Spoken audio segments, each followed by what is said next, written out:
Hi there, I'm Trevor Koot, and this is Business is Fucking Hard, the podcast where business owners pull back the curtain and talk about the realities of owning a business. We'll hear their stories, learn some lessons, and have some fun along the way. Thanks for joining us.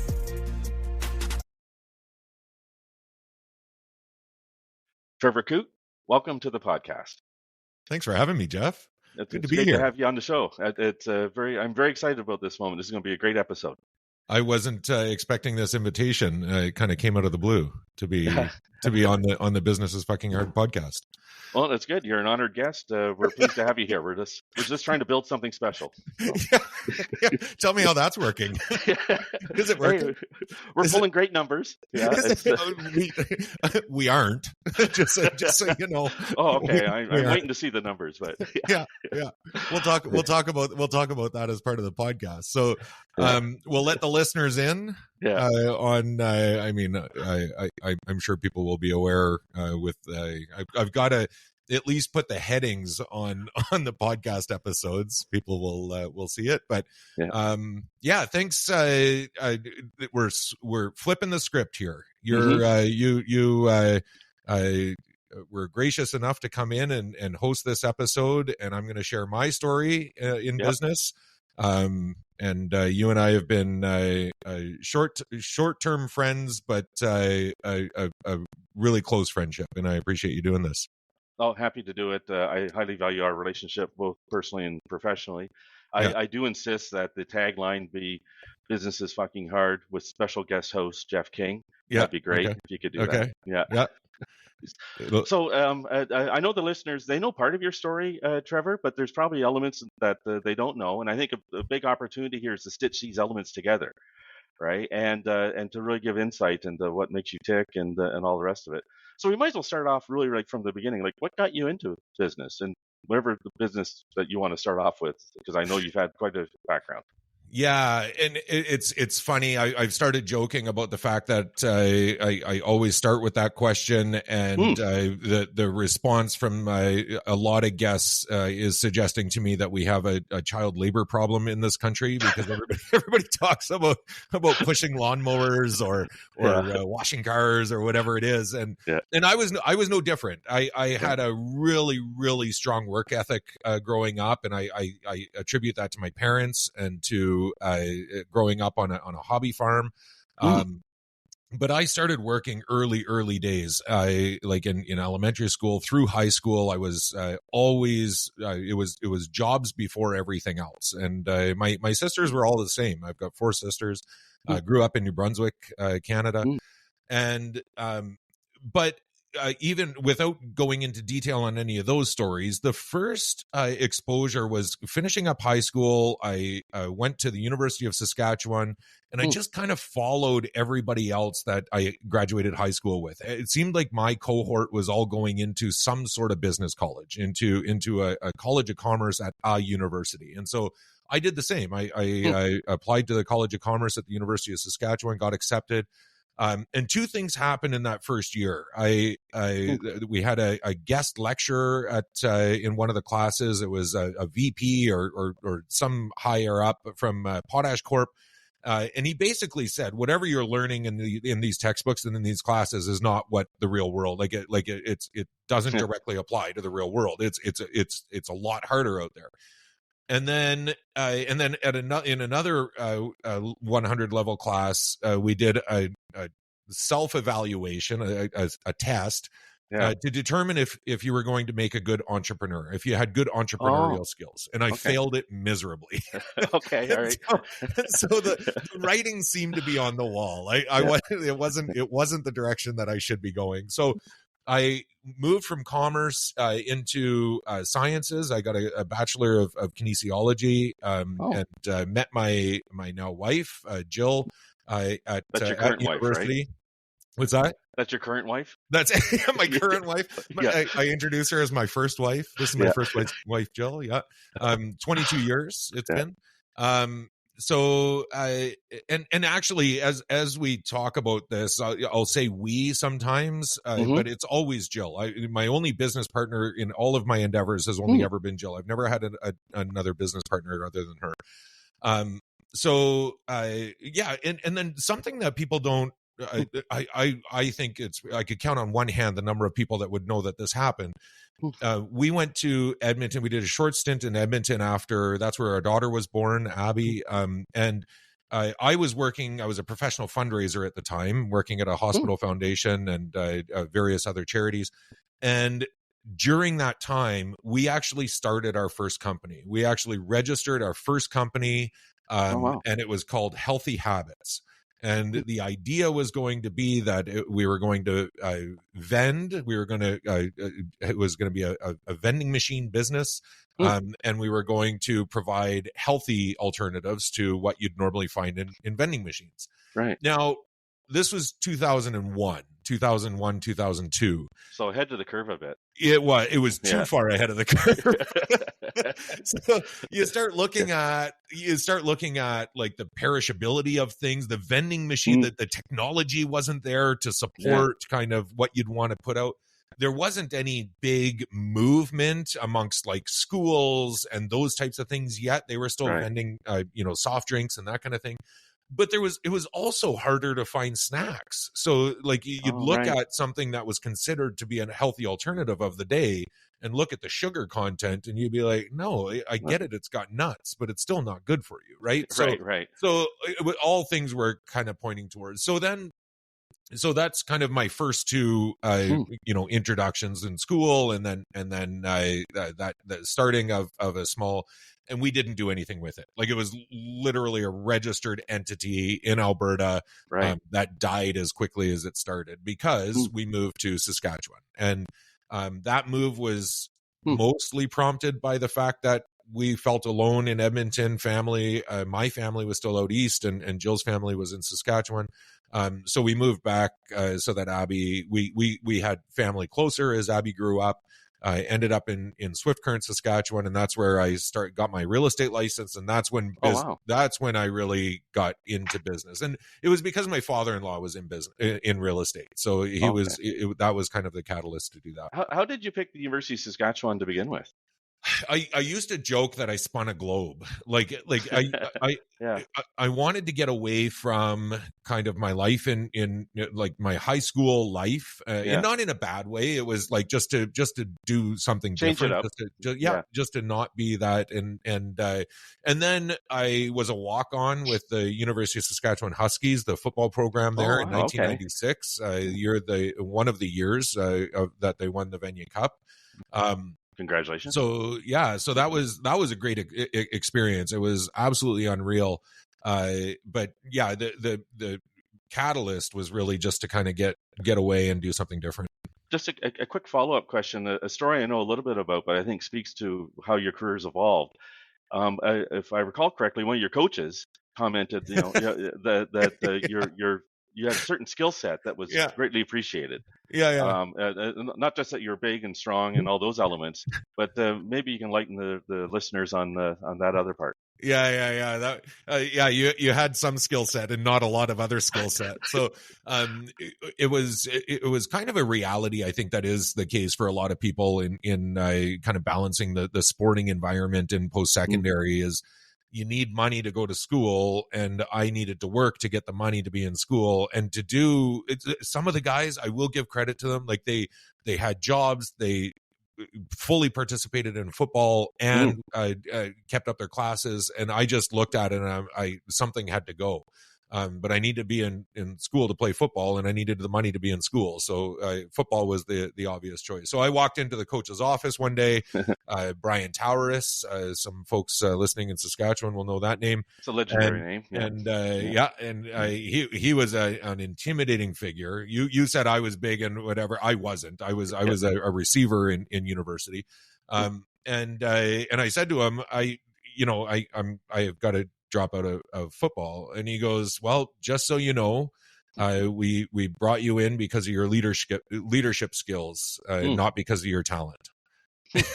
So to this day, I don't know how to, obviously with where I'm at today in a leadership position and very passionate about leadership. I take it as a really solid compliment. But at the time it was a little bit of a shot to the ego that I didn't know how to play football. or didn't have the but talent. a damn good leader. Yeah. Yeah, I'll take it. Yeah. Because leadership is effing hard, man. Yeah. Yeah.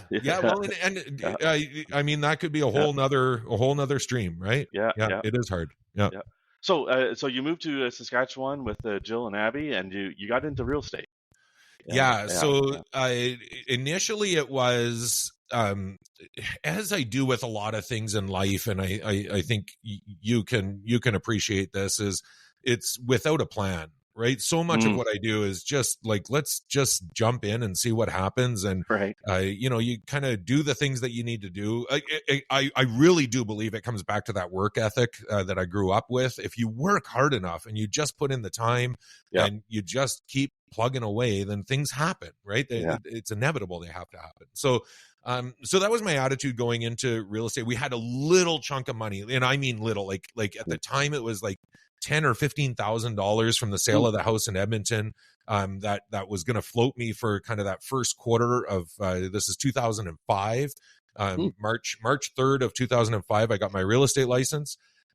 And immediately I realized I want this to be something bigger. I want to get my broker's license. And at the time, and it's still the case in a lot of provinces, you needed to have your real estate license for 2 years. So that was my timeline. I'm gonna do what I need to do to operate business and be a realtor.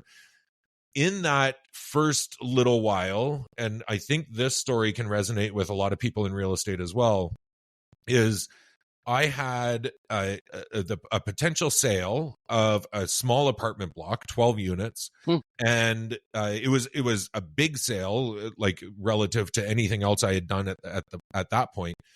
And but the company, the group of guys buying it, were from Calgary, and they needed somebody to take care of it. They didn't want to buy it and just have a live-in tenant or taking care of it, whatever. So I said, like, it was kind of the motivation was I'll close the deal and get the commission check if I sign on to kind of take care of this place for a little while. Be the property manager. And I had my property management license, and because I had gotten everything I could. Like, as I got started, I'm like, I'm just going to get learn all the things, get all of the certifications and whatever. So I agreed to take care of this little 12-plex, and that was early days in my career. That would have been in like even 2005, maybe early 2006.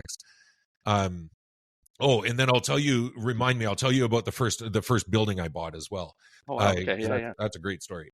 So what happened was, and I didn't I dropped out of the commerce program at university. I didn't know anything about how business worked. I didn't know what to expect. I didn't know, like that there needed to be, like, if somebody had said the word scalability to me, or how are you going to scale the business, or like that, I would have, like, you would have been talking a foreign language, right? Right. So what happened was I brought on this 12-plex, and then I took on another little building, and then I took on a mini storage, and a lot of this was just to close the deals, right? Like, I wanted to sell the properties, and these people are all from out of town, so they want to, and so I'm all of a sudden I've got this little portfolio. And it hit me one day when I was supposed to be on floor duty at the office. Somebody else got a client to list a house, and I missed it because I was showing an apartment. And the apartment would make me whatever, $5, $10, $15 a month on a percentage basis, but you miss out on the real estate commission check because I didn't get the listing. And so that's when I realized I either need to grow this thing so that it actually makes sense, so that there's a lot of $15 every month. Literally scale it up. Right. Then all of a sudden, but I still didn't know the terminology. But now I'm thinking about scaling. So I needed to either grow it, or I needed to and grow it big enough that I could get other people to start doing the showings and doing the administrative work and all the things that was taking my time. And then I could focus on real estate, or I needed to shut it down. I needed to tell all the people I was taking care of their properties, I'm out. This is too much. So I obviously chose the former. I started to scale it. I figured I needed about 150 doors in order to start bringing on, some staff people to help me out with renting and that kind of thing, which is exactly where it was. And then it just kept growing. And I started to do like another term that I wouldn't have known at the time, vertical integration and that kind of stuff. But yeah, we can dive into all of that piece around growing the property management company, because it was also ultimately like some of the challenges that I had. Yeah. Was your first building around that time as well? Or yeah, was it so the first building that I bought, so what happened? So like thinking about it, it's actually kind of crazy. I got my real estate license in March of 2005. Okay. And my first purchase of an 11 unit, it was 11 unit, 100-year-old. It was a beautiful building. It had been redeveloped from what was a stone, this huge stone structure. And then it was a convent for a little while. It had, there was a priest living in it with a school it had a phenomenal story behind it. And I bought that in January of 2006. So, so under a year later, 10 months. Yeah. 9 months after I got my real estate license. Like I didn't know. And honestly, Jeff, as this story continues, people are going to realize like part of it was I was just moving too fast. I just kept going, growing. So what happened was there was a buyer from Calgary. He was crazy. He was like a lunatic. And he don't came say his in. name. Yeah.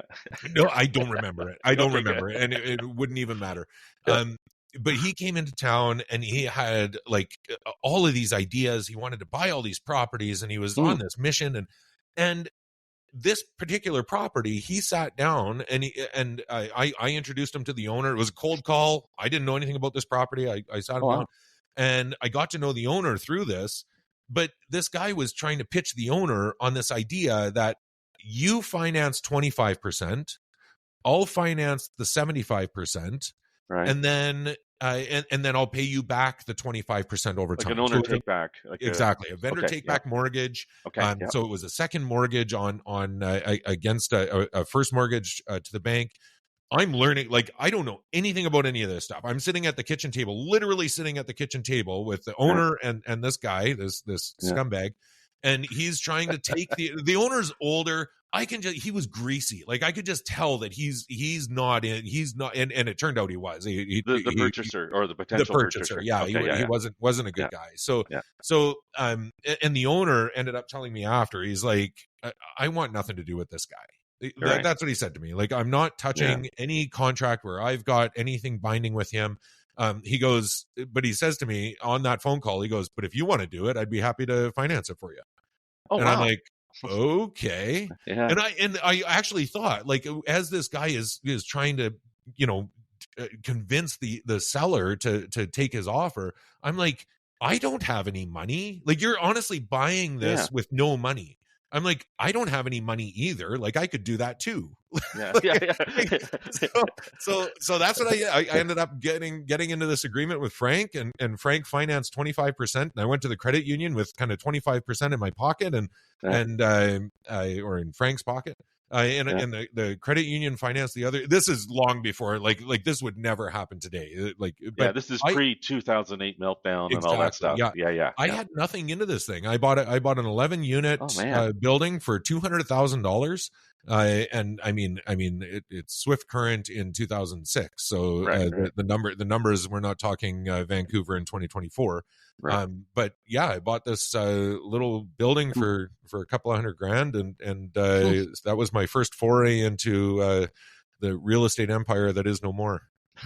Did the building have cash flow, or like were there tenants, or was it? It was all rented out. It handled itself for sure, and then I just threw it into the property management portfolio. The thing that happens is that owners of their own buildings, people who manage their own buildings, and it was the case with mine. Any buildings that I had in our property management portfolio were the poorest managed, because if a tenant was having trouble, I would just say, you know what, don't worry about it this month, right? Or whatever. Whereas if I'm accountable to another owner and they're just looking at cash flow, that's part of the role. Is you're the intermediary, you're the bad guy. You knock on the door and you have to like pay your rent or you're out, kind of thing. Yeah. And there's a business lesson there too, right? It's there was a lot.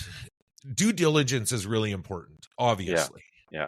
But at some point, it can be too much, right? Yeah. And I really Yeah. told people buying real estate that, especially these apartment blocks. There, at the time, I don't know if it's still the case, but there was a lot of coaching out there. A lot of people like these kind of like get rich quick schemes, right? Right. I'll coach you into how to buy real estate for free or for cheap or whatever. Yeah. And one of those things was interviewing all of the tenants before you buy the building. And I used to tell people, if they had heard this or it was part of their strategy, I'd say don't. Like, because all that's going to happen is you're going to meet 82-year-old Anna. She's going to say, I've been here for 30 years and this is all I can afford. And then you're going to come back to me and say, okay, raise everybody's rent except Anna's. Right. And then it's going to be the thing that actually keeps it from hitting a pro forma that pencils on paper and all of that kind of stuff. Like there can be too much. At some point, you got to say, okay, I've got the information I need to make this a business, and keep it from being personal. Oh wow, okay, all right. So we're in early 2006. You have a burgeoning property empire. You're selling real estate and doing other things. What happens next for Team Koot? Yeah, so that period was really good. I started bringing on more properties into the property management portfolio. The real estate was kind of taking a secondary, like I was still selling and that kind of thing, but and really focusing on commercial. I really enjoyed the commercial stuff. It was I shied away from residential early on. And then, so the growing property management portfolio, and then I started to vertically integrate. So I started a property management company that our buildings would contract to, and use our own, or a maintenance company. I mean, so I had a maintenance crew. We bought a little shop and had some vans that they would drive around and take care of the properties, do the snow shoveling, do all of that kind of stuff. And then I ended up buying a lock and key business, which is kind of weird. But we were, I mean, you'd take over a little building, and the first thing you needed to do was change the locks. And I mean, consider keeping in mind that, but Swift Current is a small place. You know, you've only got so many options, and so we started kind of doing additional services on top of the property management. But I still had the kind of the vision of having my own brokerage. That was always kind of where I wanted to be. And so I ended up buying the Century 21 brokerage in 2007. Phenomenal deal. So the brokerage came with this building. And as anybody that's tried to buy or sell a business knows, you know, it's hard to finance any of the goodwill. It's hard to finance chattels. It's hard to finance, any type of contracts or obligations that might be out there. But you can finance property. And so that's why a lot of business owners, have something tied to especially small business owners have some sort of real estate attached, because that's kind of their nest egg. Which also is part of the reason that I'm frustrated by the changes to the capital gains tax, because that's only affecting people in their kind of efforts to build a retirement nest egg. But I've always committed to not making this a political podcast, so that's the last I'll say about that. Okay. But the building was on the same property as the campus of the college, Great Plains College in our community, and it made a lot of sense for them to have this building. And so what I did was had an agreement with the college to buy the building as I closed on purchasing the building and the business. So I went to the credit union and said, "Will you finance this kind of interim?" And then the college will buy it off me, kind of as one transaction. And so I ended up buying the brokerage for nothing, because the building was worth what I was selling the building to the college for was the same amount as kind of the entire contract with that I was buying from the owner of the whole package. So I bought Century 21 in June of 2007. And so now I've got the Century 21 brokerage. It came with a mortgage brokerage, so I hired a mortgage broker and brought them in. I had the property management company. I had the maintenance services, and shortly after the locksmithing company, as well as my own property portfolio that I had kind of properties coming in and out of.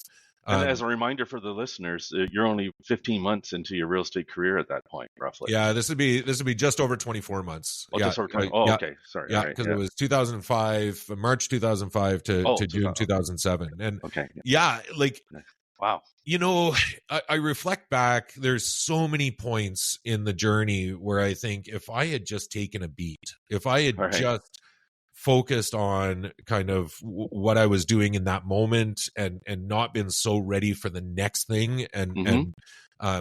This has actually come up with a couple of guests on the podcast, is my measure of success was not related to balance sheet or income statement, notably balance sheet.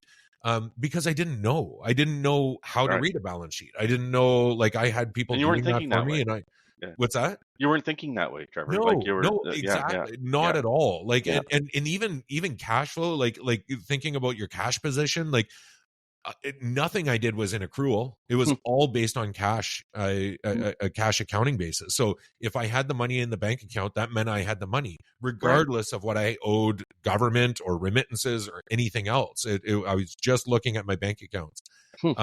And so, so that was, it was that part was the fact that I was just looking at number of employees, growth of the business itself, how many clients do we have, and that kind of thing, and less about the financial side. That was the challenge, as the story goes. Yeah. Oh wow. Okay.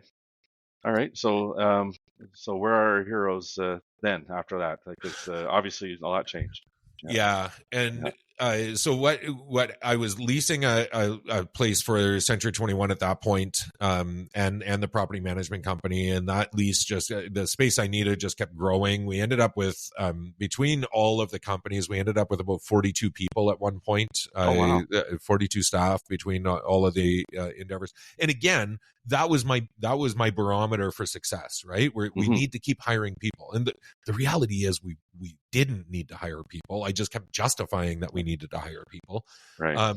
So I made a deal with the bank, and this is the very first Business is Fucking Hard story. So this is the first article or story that I wrote, which is published on only on my stuff on my website.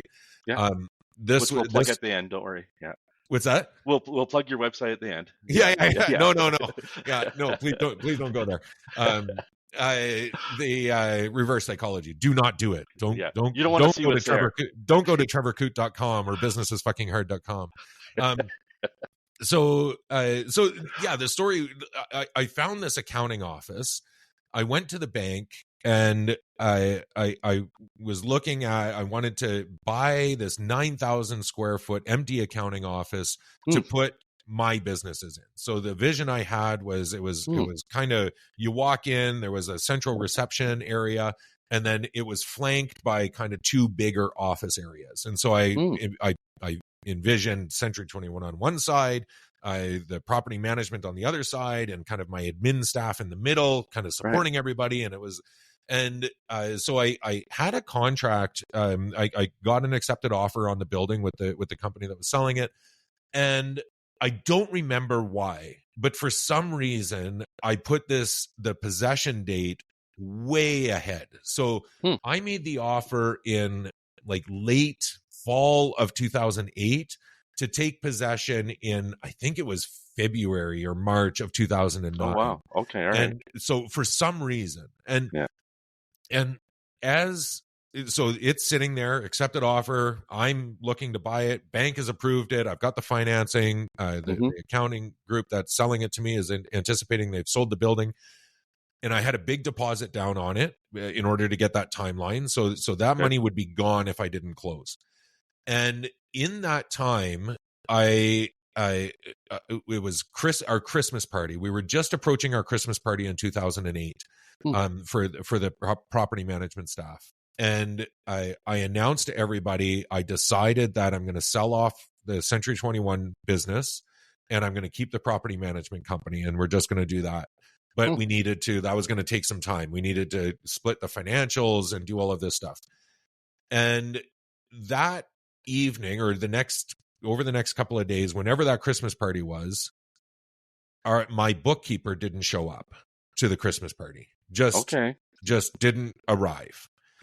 And the day that I told her, so the day before or the day before that, whenever it was that I said we're going to be splitting off the companies and selling off Century 21, that is the last time in 2008.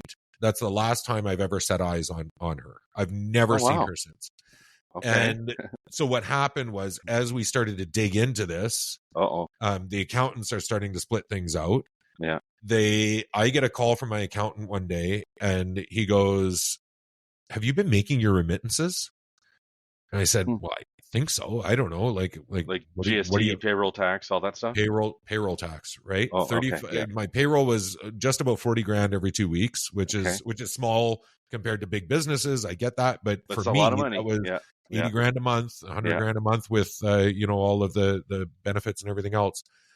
And it turned out that, again, I was seeing cash statements. I was looking at what money I had in the bank, not what money I owed. I really do think, and I will give benefit of it's on me. I take full ownership of it.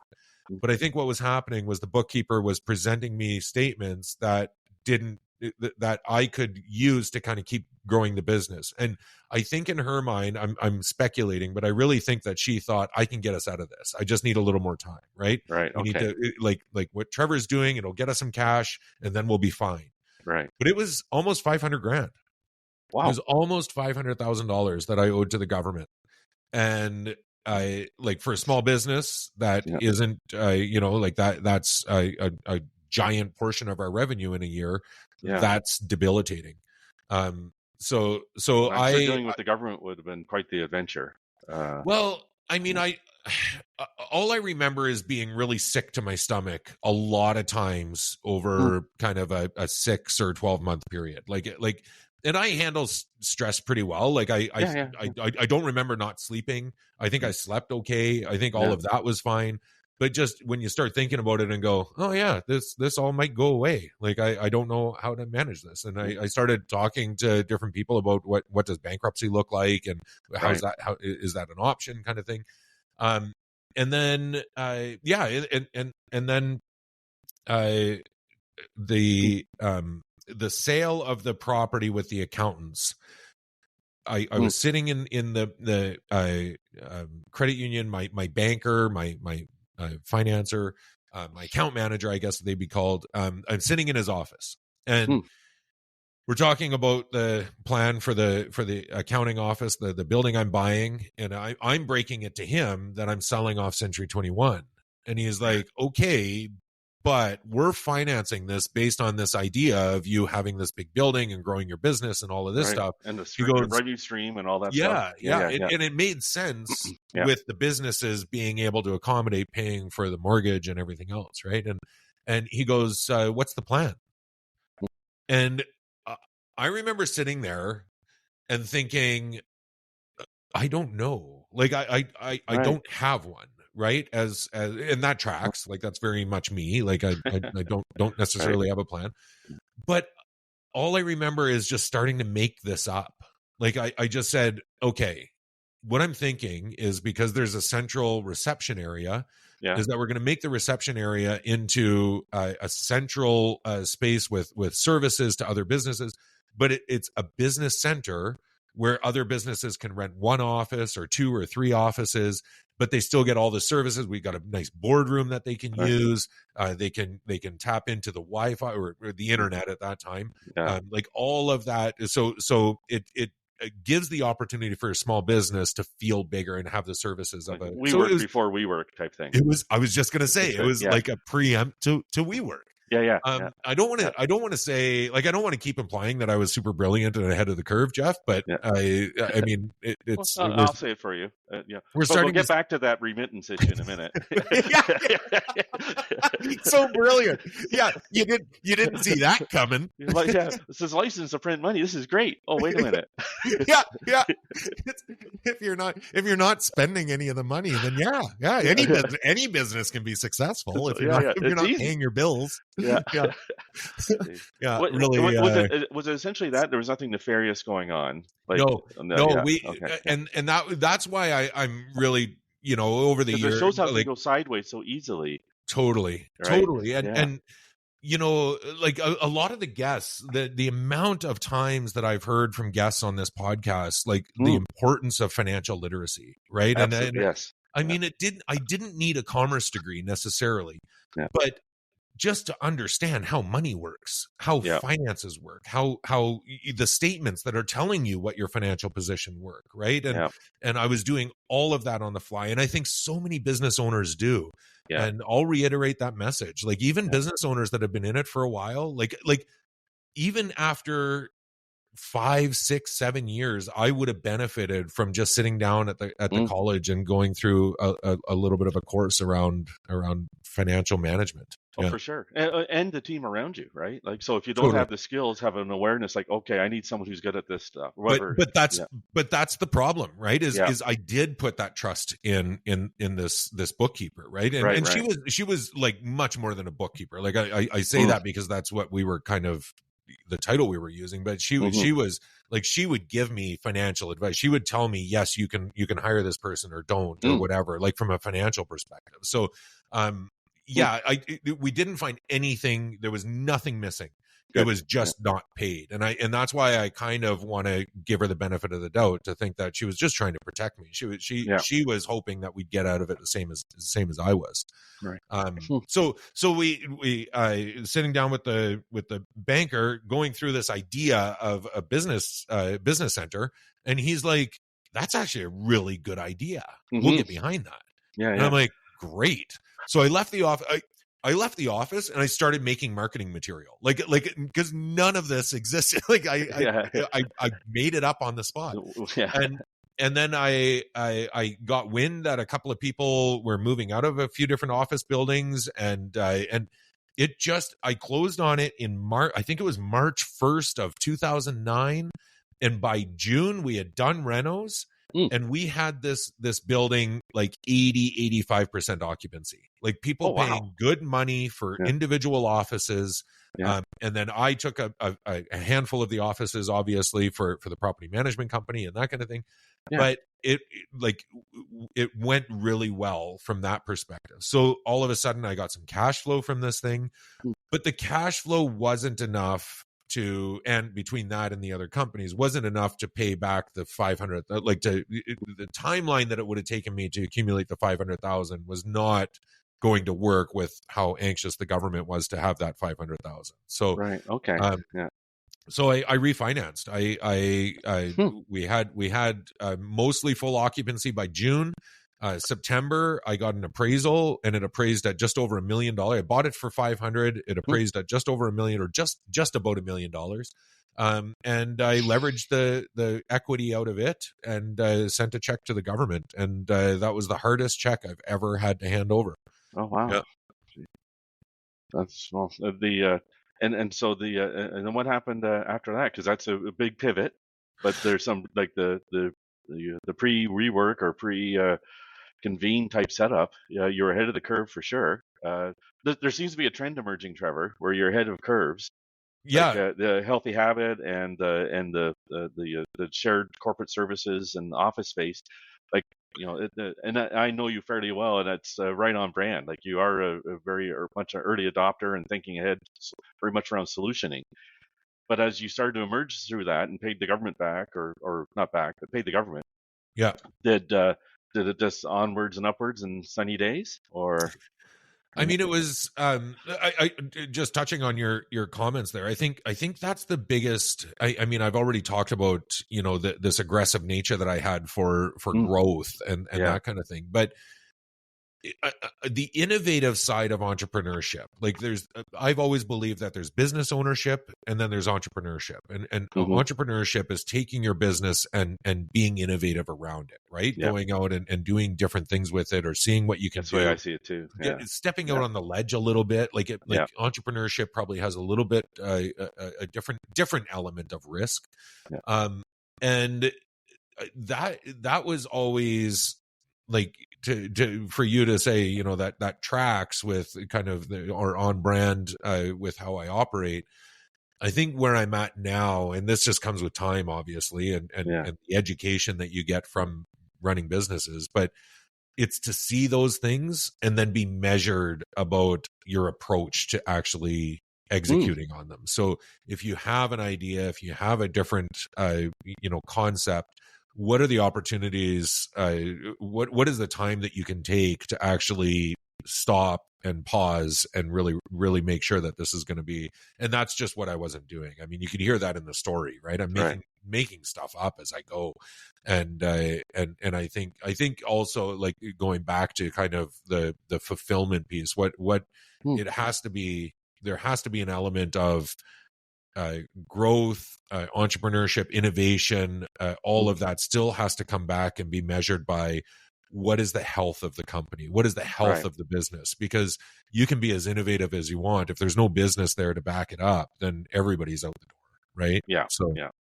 Oh, no, yeah, exactly. That's it. So it wasn't sunny days. Yeah. One of the stories that I tell, and a question that I've asked on the podcast, it started out in the early days of the podcast to be a standard question, and then I pulled it because it catches people off guard a little bit sometimes, and that is around the hardest day in business, right? Because I always reflect on having a hardest day. For some people, the whole journey was hard, and for others, and quite fairly, it's been good, right? Like they've done the business to them is hard, but it's not been painful or have the stories that I've experienced. So, so during this whole phase, the selling of the Century 21, and it was really obvious to me, and now knowing that I owe the government the money that I had always owed it, just was oblivious to it. It became evident to me that the company needed a lot of restructure, that it couldn't sustain this growth that I had developed for it. And so the hardest day in business that I had, it actually, again, like it's almost embarrassing how much of this stuff I just kind of did on a whim. Like, now that I'm talking about it, I like, anybody listening is going to be like, yeah, you dummy. All you had to do is like take a little bit of time. But I had a staff person that I needed to let go. And it had nothing to do with like it was just performance based and kind of culture and whatever. And so I brought her into my office, and I was like, with the intent of having a really hard conversation with her. Right. And as the conversation evolved, I realized this can't just happen with her. In order to save this company, in order for me to be able to have some staff, I need to get rid of some. Like, otherwise there's going to be no staff because there's going to be no company. Right. And so as soon as she left my office, I called in another person. And I said, I'm afraid I've got to lay you off. And then another. And then another. And then I called my maintenance team and I said, where are you guys? And I talked to two of them. And by the end of the day, I had laid off 7 people. I'd fired one and laid off 7. Was it of the moment? Like totally in the moment.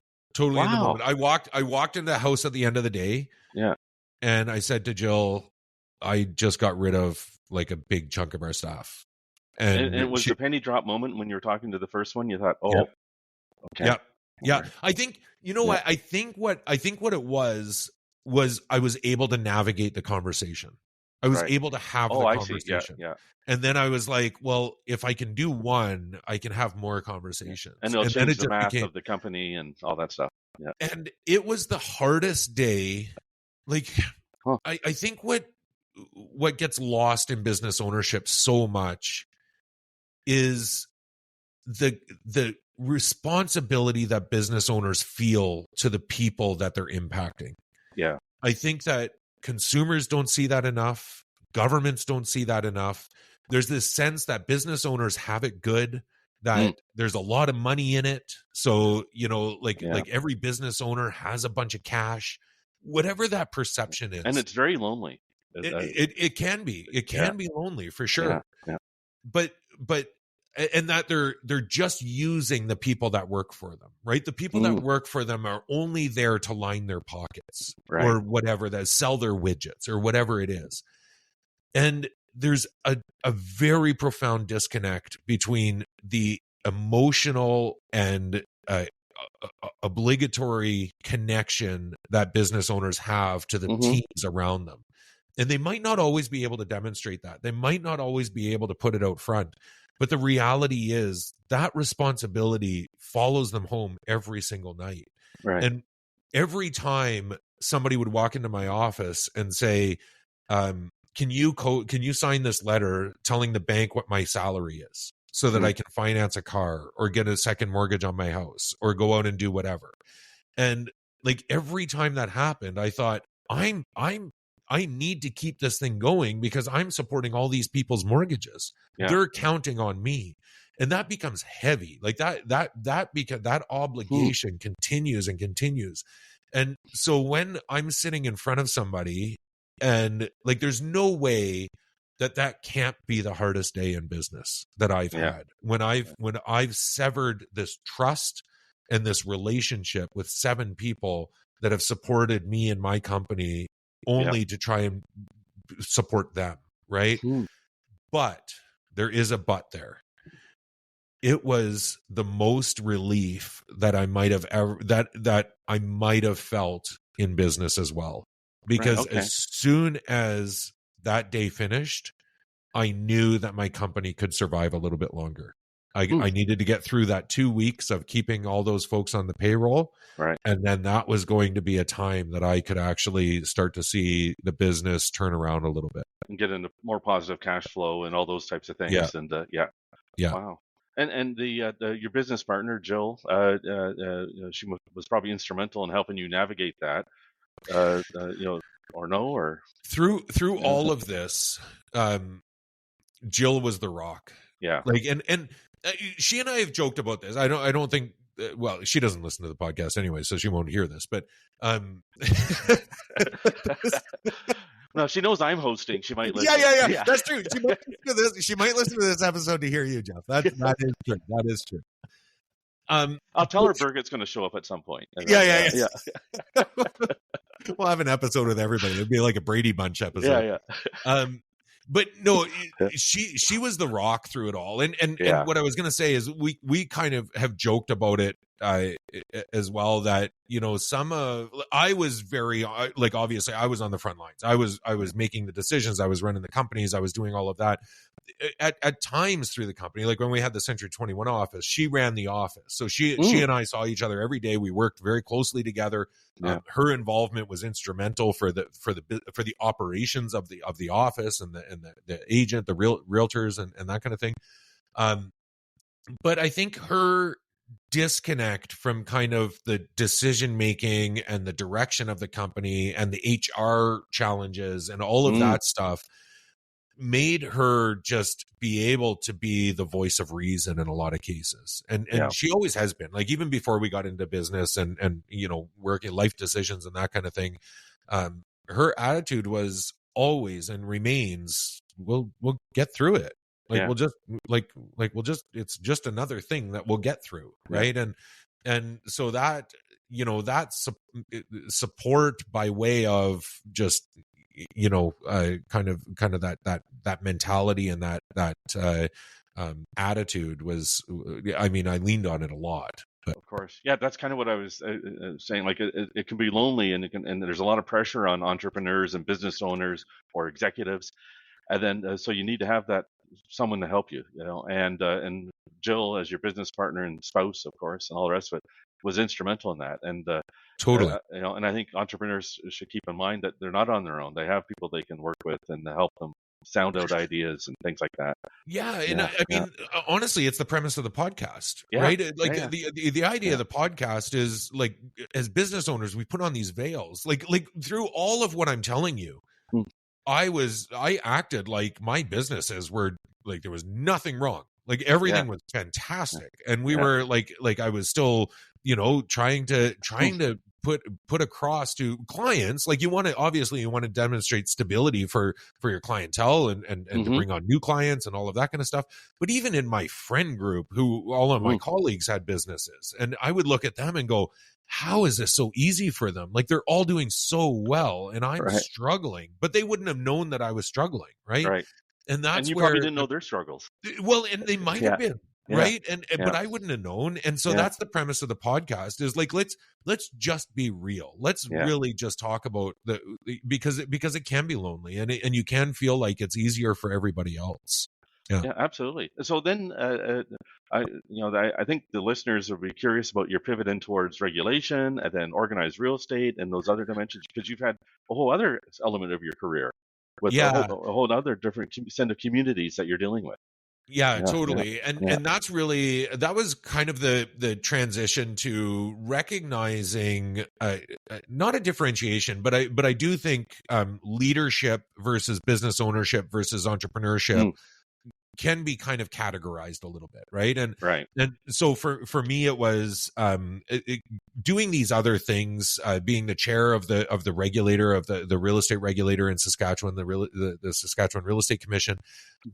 That was my real introduction. I'd been on other boards and kind of even chaired boards and that kind of thing, but that was my real introduction to leadership, in the sense that I had influence over an industry. I could go out and working with the staff group, with the executive director, who I had a great relationship with. We could go out and figure out what are we really working towards, and I had a phenomenal board of directors. I still keep in touch with some of those guys. It was a really great environment, but that's where I was introduced to. It can be you can have a bigger impact than just what you're doing in your everyday business, and so that's that introduction to leadership. The move to British Columbia in 2017, I feel like we leapt forward a lot here, but needless to say, sold the property management company in 2011, still did a bunch of other real estate investments and had a lot of fun with that. Not all of them paid off. Some of them did really well. Had my bodybuilding career, which really ate up a lot of our cash. that was a hobby that cost a lot of money. Opened a gym. We had the Iron Office in one of our real estate holdings. So and that was just an endeavor to kind of renovate a space. We found some equipment for a reasonable price, and so another thing that we just kind of stumbled into. And then the move to British Columbia was inspired by again this let's make ad hoc decisions without any due diligence, right? And spontaneity to it completely. Like we drove through Kamloops, we stopped and visited some friends in Kamloops, and we're like, we should move here. And 2 weeks later, Jill and Abby are packed up, and we had no business doing this. I still had a bunch of real estate holdings. We had the gym and supplement store. I was the chair of the Saskatchewan Real Estate Commission. I had my real estate brokerage, 306 Real Estate. 306 is the area code for Saskatchewan. And I had a fledgling acting career that was taking me to BC and Toronto a bunch. So all of that was happening, and we're like, you know what? We can easily separate ourselves from all of this stuff. So that's what we did. It was a spontaneous move. I spent 3 months just kind of going back and forth and kind of tying up loose ends and getting people in place to run some of the operations in BC or in Saskatchewan. And then I landed in British Columbia in November, late October 28th or 29th of 2017. Right. And I was joking with Jill. That was a Saturday, and I was joking with Jill. I'm like, what am I going to do here? Like, we literally have kind of tied up all of our loose ends in Saskatchewan. My plan was like, so what was happening, Jeff, was I was completely uninspired by the real estate industry. I would get a physical visceral reaction when my phone rang. I did not want to keep selling real estate. It was just not inspiring me anymore. Getting that knot in your stomach type thing, like totally. And it felt like work. Like it felt like work that I didn't want to do. And so I thought maybe moving to a different community, having to start over, getting all of that effort of getting known and all of that kind of stuff, maybe that's enough for me to get re-inspired by doing real estate. Find a new environment. But then, so that was a Saturday. I was joking with Jill about what am I going to do, and then on Monday, she says there's an old posting for a job at the local real estate board for an executive officer. And short story, or I'll make it short. I sent an email. Tuesday morning, my phone rings and goes, the search committee is getting together this morning. We've already done all of our work, but if you want, you can come in and interview. Oh, wow. So that was Tuesday morning. I went in and interviewed. They interviewed me a second time on Friday, and I started on the Monday, November 6th. I started as executive officer in Kamloops.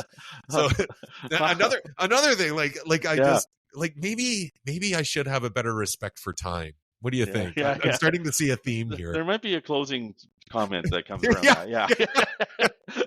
Take a beat, like you said earlier, maybe. Yeah. But that's a fantastic. But they obviously like what they saw, and there's a good connection and the experience. And I'm a big head and heart person, so if someone's smart, willing to work hard, that's clear to you. And then so they clearly saw that. Right. And honestly, it was like I was obviously able to leverage, even at that time, all of my experience in the industry, but also the regulatory aspect. Like I really feel like that was kind of one of the things that ended up really contributing to my perspective in the real estate industry, is seeing it from a regulatory lens. And I was super involved with an international real estate regulatory association. So I got to meet with a lot of that side of the industry from all over North America. So it was pretty fascinating. And I think they saw that. And it was a small team, but man, we punched above our weight class. Like it was a lot of fun. Oh, brilliant. So what happened to the things that were sort of, I don't want to say left behind, because that sounds pejorative, but the things in Saskatchewan, what happened to them? Great question. I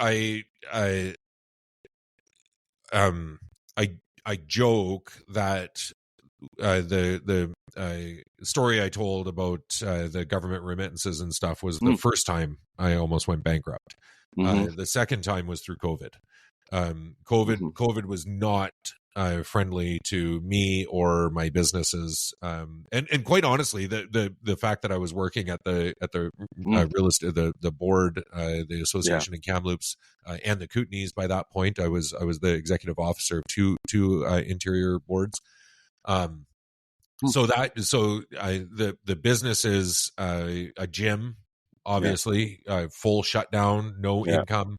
And then strip mall was the other significant revenue stream for us on the real estate holding side, and it was a strip mall made up of a lot of small mom and pop shops, and and they had no choice but to either stop paying rent, which I didn't blame them for, or just shut it down and close the business, and a lot of them did, and so 2020 was hard. I wrote a letter at one point to the two boards of directors of the Kamloops and the Kootenay real estate associations, and I said to them, some of your obligation is to make sure that I'm in a good position to be CEO. Some of that obligation is to know what my when I'm having trouble, or there might be something that influences my ability to make decisions, financial decisions on behalf of the organizations. And I let them both know that, I might need to declare bankruptcy, or at least my company as well. Well, I would have had to too, because of personal guarantees, work and stuff. Yeah. So and to their credit, both boards said, it's a hard time. Thank you for letting us know, but not going to change our perspective of you or anything like that. So so in 2021, what's that? That sounds like a tough time. And it was, you're trying to keep things running there. You're trying to still do your job and the best you can for the two boards that you have responsibility for. And then trying to sell businesses, right? Like that always ramps up the responsibility. It's one thing to kind of have a business with a good manager and everything's kind of running, and you hear from them once in a while and say, we need your approval to order whatever that might look like. But to try and organize lawyers and accountants and get ready for a sale and all of that kind of stuff ramps up your involvement a lot. And so it was a heavy time, but I was able to sell all of the real estate holdings and the gym and supplement store in 2021. And it was not for we didn't walk away with a bunch of cash in our pockets. In fact, it was just like to make people whole or close to whole type of thing. Close to whole, and it was let's just like, it's better to not have it than for it to continue to be draining. And so 2021 was kind of my exit from all of the businesses in Saskatchewan. In 2022, we wound them all up and closed them down. Matter of fact, for the listeners, if they haven't watched it yet, you've got a very good TEDx talk with Royal Roads on this topic and those tough days. Yeah, exactly. And carrying on that theme of business is fucking hard, right? Yeah. I speak to the need for vulnerability from business owners, but the need for empathy from consumers, and we saw that post pandemic, right? And I really felt it. Like you saw people wanting to support you, but a gym that's closed, like, I know that people kept paying their memberships, some of them, because they felt like, no, we just need to support you. But we cut all of that off. Like, I wasn't taking, if you're not able to use the gym, then we're not going to take your money. So we literally just cut off pre-authorized payments. And now we've got zero cash income and all the obligations. So it was were the government programs, CURB and CUES and all those types of things, were they in the mix for you, Trev? And they helped, and then even deferred mortgage payments with the credit union, like all of those kinds of agreements. Quite honestly, Jeff, that's the only reason we survived, right? It was to be able to leverage some of those things and then pay back those loans to the government when the time came, but. It was not easy, and not easy for a lot of people, right? Of course. It wasn't something, I think so many weren't looking for sympathy. It was just looking for understanding. I think we'll look back upon that period as a dramatic shift in certainly in Western culture, in a whole bunch of ways, some good, some not as good, but a shift happened around that at that time. So then you were in the interior and the EO of a couple of the boards, and then famously helped organize the amalgamation to what ended up becoming the Association of Interior Realtors, 2022 or so. And I think, again, like, just that transition into leadership, right? Looking at like operating the businesses based on the boards, the associations. Really looking at all of that from a business perspective. I really wanted to kind of push the envelope on innovation for being a small organization. There's only so much you can do, but really doing things differently, being progressive. Like even talking about, like, when you're in business, businesses look for scalability, they look for efficiencies, they look for competitive advantages, they look for differentiators. All of those types of things. And it just made sense that we could be a better business if we had more resources at the time. Right. And so, and then there was all the logistical pieces that it made sense for, realtors and members and all of that kind of stuff. But from a business perspective, it was a good business move. So that's where, taking the business experience, tying it into the newfound leadership experience, and being able to have those conversations and really bring people along for that ride. Okay, good. And then along that theme, and keeping with the theme of leadership, when the amalgamation happened, the one of the challenges with the mergers or amalgamations or different things like that is who's going to run it post facto. Right. And I think the whole industry was quite impressed with the leadership you took in that. And I think you should take some credit for that, Trevor, in trying to move the whole entire industry forward by not maybe for the folks who aren't as familiar with it, if you can spend a couple of minutes on that, I think that'd be appreciated. Because that was another spontaneous thing. Like, it wasn't like you had a backup plan. Totally. Yeah. It's still tracking. I wonder. Yeah. This is actually a therapy session. People should be worried. Yeah. don't worry, I'll get to that in a minute. Yeah. Where is he going next, and when? Yeah. Yeah, no, you know, I appreciate the comment. I appreciate that, you know, that move, which I'll explain in a second, was probably, you know, one of the things that helped move all of that forward. But there were such good people around that entire initiative, and honestly, it was the right time with the right people in place to be able to lead that conversation, inspire others to understand why we were having the conversation, and to come along to successfully amalgamate the three organizations. But yeah, one of the, as you pointed out, one of the barriers in a lot of those conversations is kind of people, and rightly so. Yeah. People want to keep their job. People have bills to pay. They have families to raise. They've worked hard to establish themselves. And a barrier in a lot of cases is if everybody needs to keep their job, how are we going to get rid of a CEO or several CEOs in a merger or an amalgamation? And I knew that could be a barrier. And so I put my hand up, and I just said, look, I don't want the question of who's going to lead the new organization to be a factor in us not pursuing this for all of the other right reasons. That's not enough of a wrong reason to counter all of the other positives that could come out of this. And so I just said, if the amalgamation goes through, I'm out. If it doesn't, I'll stay, and we'll figure it out and get things organized until I'm ready to move on, kind of thing.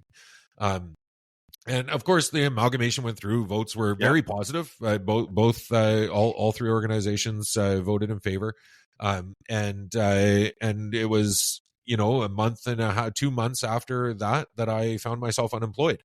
And Jill will tell you, like, it was not a, you know, I wasn't skipping down the street and joyful 24 hours a day. It was a lot of our identity when you navigate as much leadership positions and working with people and driving ideas and you know, being innovative, and then you find yourself not attached to any opportunity to do that. You realize that so much of your identity is attached to that, and it does it becomes, you know, it was a challenging time personally for me. But thankfully, it was a short time. I applied for the role at the Provincial Real Estate Association, the BC Real Estate Association. Went through some interview process for that, of course, and started that role on April 19th of 2022. So my last day with the Interior Associations was February 4th. And I started April 19th. So there was about a month of that, a month and a half, where I had no idea, even if I was going to get an interview, right? So yeah. Wow. Okay. No, that's good. It speaks volumes about your leadership, and that's a theme that goes through the podcast here too, as we hear your journey, right? And another element I kind of want to touch on that. You talked about, you started off at the University of Saskatchewan and the commerce degree, and you changed and started to evolve. But one of the other things that really jumps out to me, Trevor, knowing you the way I do, is your passion for learning. You know, and so taking your MBA, and then now you've got another thing that I think you can tell the listeners about, that you should be very proud of, and that takes a lot of work to do. And I love learning, and I think people should never stop learning, because once you're not growing, you're dying. And so I'll let you share the news if you're in a position to do it. If not, I'll just blurt it out. Yeah. No, thank you. So a couple of stories about that, and I think most notably, going all the way back to kind of that 2007, 2008 era. So during the challenges, like it was, I would say, actually, I'm gonna take that back. I think it was before the challenges, but during the exponential growth. Right. I recognized that I had blind spots. I didn't know how to run businesses. I knew that. And I was talking to a colleague at one point, and he was involved in post-secondary. He knew that environment really well. And I said, I'm thinking about doing my MBA. And he kind of looked at me and he goes, why would you do that? Right. You're learning so much more being in business than you'll learn from being in a classroom and an academic telling you about what a business is like. Right. And rightly or wrongly, I don't know if that was good advice or not. Because I still like what I should have done was exactly what I said earlier, is just scaled it back, not go after an MBA, but do a couple of certifications around financial management and bookkeeping and whatever. So I didn't pursue an MBA at that point. And then it made a lot more sense for me to start having that conversation when I was not running my businesses, but I was in a leadership role and could start to contemplate what does this bigger ecosystem look like? What are the things I can learn about more the way that business operates, the way that I operate when it comes to businesses. And so in 2021, I made the decision. 2020. So it was just during obviously pandemic, March 2020. By September, I was talking to a colleague, and they said, you should do your MBA. And I'm like, I haven't thought about that for years. Right. And 2 days later, I put in an application to Royal Roads. A month after that, I was accepted. And I was starting on January 1st or January 5th, whatever it was, of 2021. Yeah. And so this is like an 18 to 24 month program. You'll remember in 2021, that fall, I was dealing with the sale of the businesses in Saskatchewan. We were amalgamating the organizations, the boards, going through that entire amalgamation process. I was doing some consulting work with an outside group, and I was doing my MBA. And I will say, I've talked to a lot of people about this. I've got capacity. My capacity, my threshold for taking on things is very high. But at that time, and I want to share this because I think vulnerability is really important. I was talking to my counselor. Talking to a counselor at that point, and I asked her, how do I know when I'm approaching burnout? What are the signs that I need to keep my eye out for to know that I'm at my limit? Because I don't know. I've never reached that limit. I've always had capacity. But I was feeling it. Like, obviously, like I was going, that's a lot. I was going full tilt. Yeah. And her comment, and I hope this is valuable for listeners, is I wouldn't be able to know with my capacity, and I can't monitor that myself, but the people around me can. And so her answer in the moment, was, Jill will tell you. All right. And it's not that Jill is going to say, Trevor, you're approaching burnout. Right. It's going to be, God, you've been mad 3 days in a row. Or you're getting snarky or whatever. Yeah. Yeah, exactly. Like maybe go for a walk, or like saying things that she wouldn't normally say to me, doing things that isn't typical of our relationship or the way that we interact. And so people can keep that in mind. It's not, watch the people that are closest to you and how if that interaction with you changes, and that'll be your barometer. Yeah. Oh, very good. So at that time, I got my MBA, and I will say, I've actually talked to a few of my colleagues from my cohort about getting the MBA, and people that are more in business, and if it was of value, and everybody says yes, but for different reasons. It was a different experience for everybody. It was very subjective. There were aspects of it that some people didn't like and others loved. The one thing that I will say is I grew really close to a lot of people and have a lot of really good relationships as a result of that, of going through that program. And I really, really appreciate the group of people that I got to experience that with. Oh, very good. And then, so I finished that up in 2022. August of 2022, I swore I would never do another educational program, that I would have to have assignments and tests. I'm sure you stuck to that. Yeah. And as is the theme of this podcast, I stuck to my guns. I was not spontaneous at all. Right. I was very measured in my approach. Yeah. And I was talking to a colleague that I actually finished the MBA with, and he goes, "You should do a Master of Laws." That was about September, October. Oh, it was in Ottawa. So it would have been at the Political Action Committee days with the Canadian Real Estate Association. Yeah. So that would have been October-ish. We went for breakfast, and he tells me this, and I'm like, yeah, okay. Yeah. So I applied and started in January of 2023. And about 3 weeks ago, I finished that program. So I finished it up. Thank you so much, Jeff. You've been so supportive in all of that, and as you know, as have a lot of our colleagues in the space that we're working in now. Everybody was very supportive, and really, you know, like I could tell that people appreciated kind of the giving the space for that and the effort and that kind of thing. So no, it's a huge accomplishment, and we're all tremendously proud of you for achieving this and the like. So you've been at BCRA for 2.5 years or so, and obviously have had a huge impact on an industry that's undergoing some disruption and changes in political and economic, societal, technology, all the usual stuff.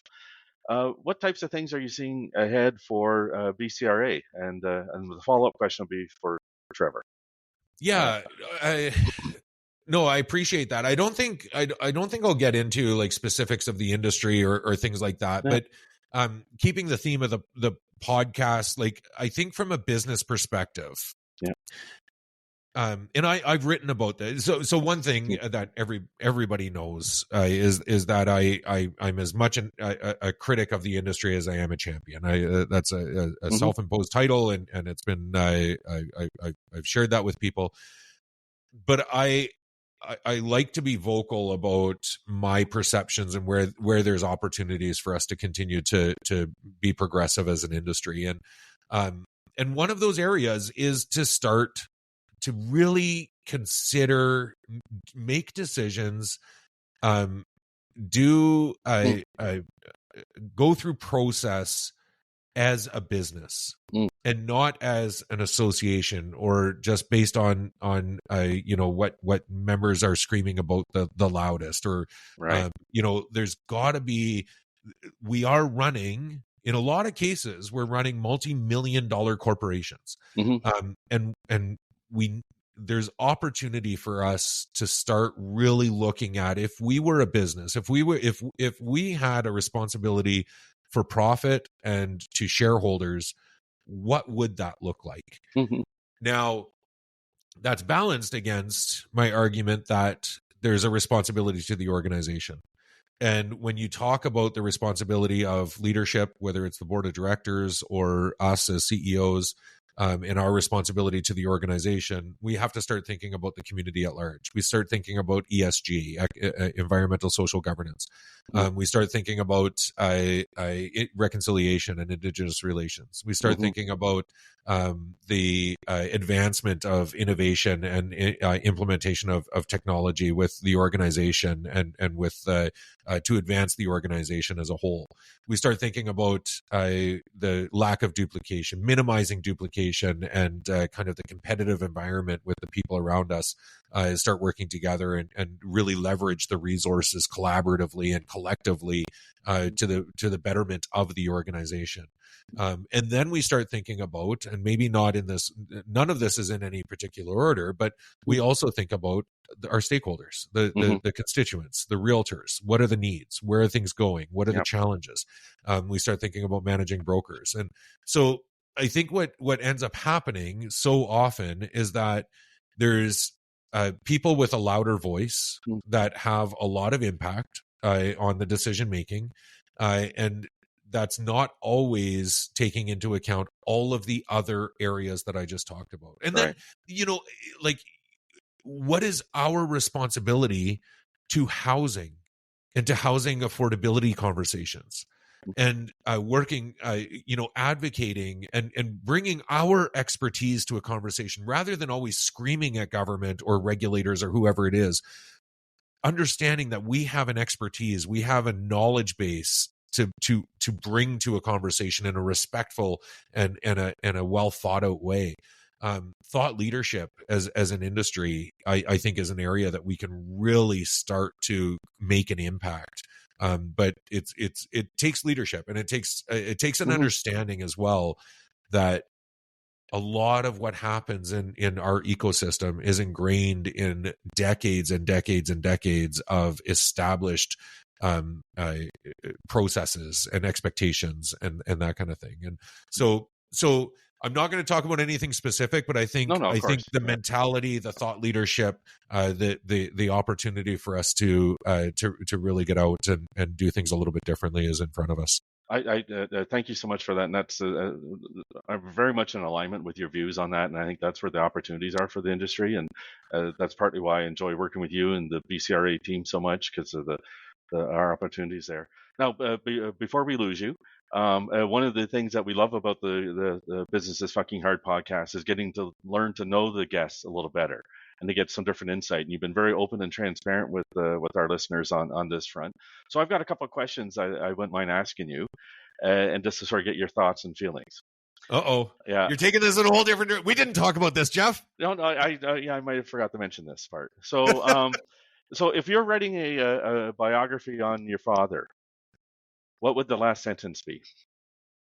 The last sentence? Yeah.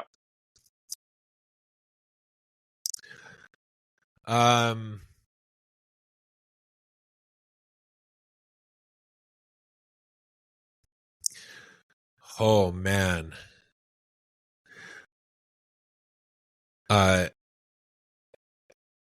Influential.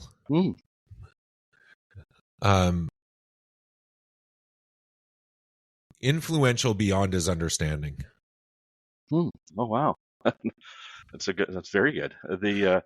Okay. Another question. Do you miss it? And it is whatever the first thing came to mind, Trevor. So a football career. But what's funny funny is I don't think I did. That's so weird that was the first thing that I thought of. But yeah, I don't think I did. Yeah. Okay. All right. And if you could relive one day in your life to date, what day would that be? Or one memory, or if it doesn't have to be a full day. Yeah. I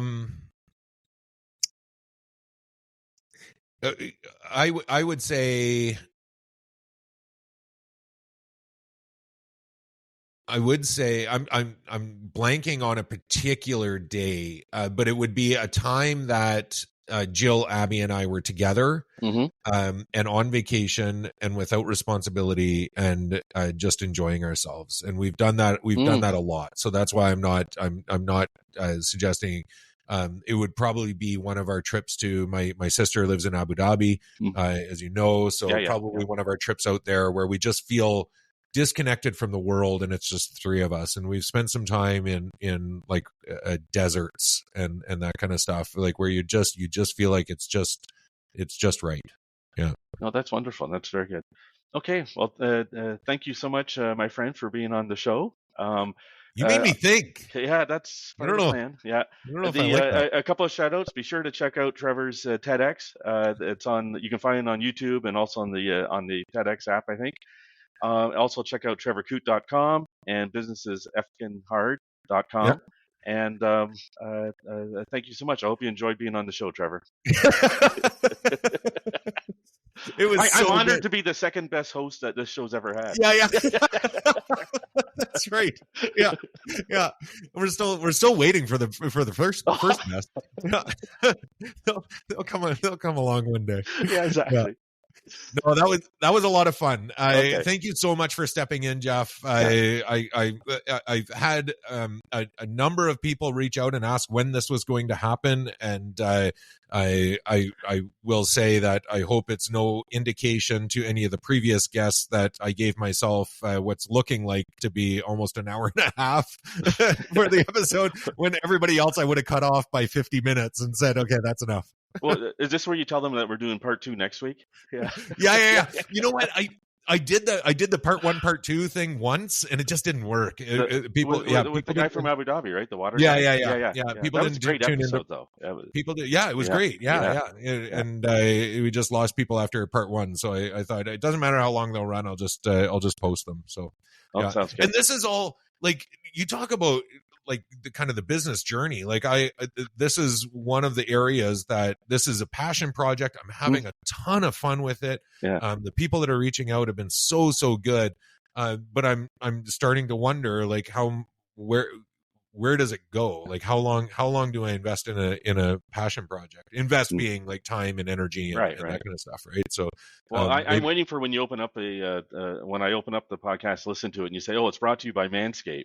or AG1 or whatever the big Vexies and all that stuff. Yeah. Not we're yet? so far from there. We're so far from there. I'd have to pay them. Yeah. Okay.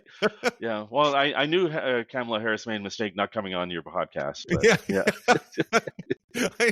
I don't know what would help anymore. Not me being a guest. I'm sure about that. We'll see what the numbers do. Right, Jeff, thank you so much for stepping in. This was a lot of fun. Really appreciate it, buddy. I thoroughly enjoyed it. Thank you so much. Yeah.